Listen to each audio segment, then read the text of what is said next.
Want to ace your PSLE English? Hey there boys and girls, welcome back to another Grammar Bytes lesson with me, Teacher Leroy. Today we'll be touching on a very confusing topic, subject-verb agreement with a special focus on one-off. Wait, isn't one-off always singular, you ask? That is a very common misconception. Some students, and even adults, think that as long as you see the words one-off, you must use the singular verb. Well, that is definitely not true. Let's look at some examples. Statement A. One of the boys is going to the toilet now. Okay, in statement A, we use the singular verb is here because there is only one boy going to the toilet. Easy. Now let's look at statement B. One of the boys who are going to the toilet now is Sam. So why do we use the plural verb are here?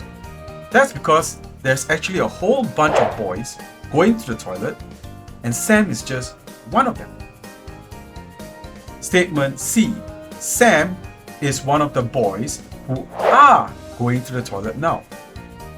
In statement B and C, we use the plural verb are because of the relative pronoun who, which actually tells us that there is a whole bunch of boys, more than one, who are going to the toilet.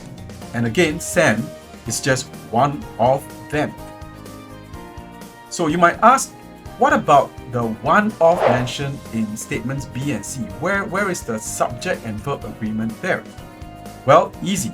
We need to look at the linking verb is. Remember, one of the boys is Sam. Sam is one of the boys. So in these cases, Sam is already the subject which agrees with the singular verb is, whereas the boys who are going to the toilet is a totally separate subject and verb agreement. Ultimately, in sentences like these, you just need to be sure who is doing the action.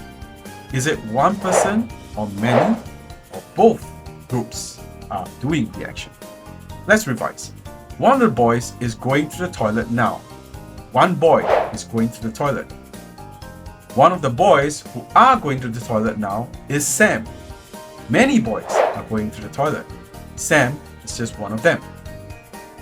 I hope you find it easier to understand how to tackle such questions now in Grammar MCQ. They're very, very common. Don't forget to like and follow for more grammar tips. See ya!